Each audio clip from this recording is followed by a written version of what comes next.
Boudica, the life and legacy of the Celtic queen who rebelled against the Romans in Britain, by Charles River Editors, narrated by Colin Fluxman. Introduction. The Romans, thinking that it might be some help to the allies, Britons, whom they forced to abandon, constructed a strong stone wall from sea to sea in a straight line between the towns that had been there built for fear of the enemy, where Severus also had formerly built a rampart. Bede's description of Hadrian's Wall in the Middle Ages. The famous conqueror from the European continent came ashore with thousands of men, ready to set up a new kingdom in England. The Britons had resisted the amphibious invasion from the moment his forces landed, but he was able to push forward. In a large winter battle, the Britons' large army attacked the invaders, but was eventually routed, and the conqueror was able to set up a new kingdom.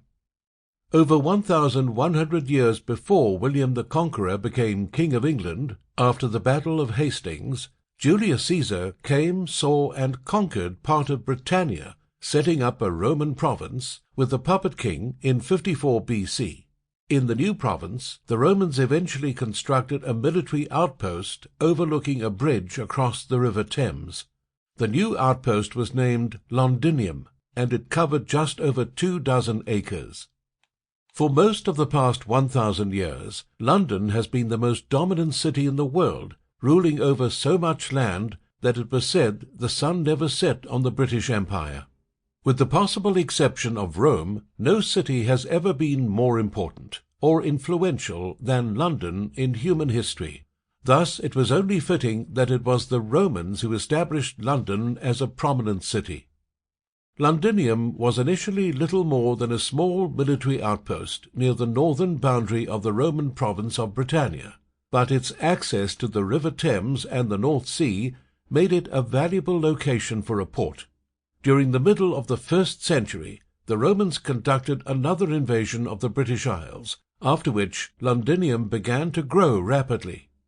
As the Romans stationed legions there to defend against the Britons, Londinium became a thriving international port, allowing trade with Rome and other cities across the empire. By the 2nd century, Londinium was a large Roman city with tens of thousands of inhabitants, using villas, palaces, a forum, temples, and baths. The Roman governor ruled from the city in a basilica that served as the seat of government. What was once a 30-acre outpost now spanned 300. Sample complete. Ready to continue?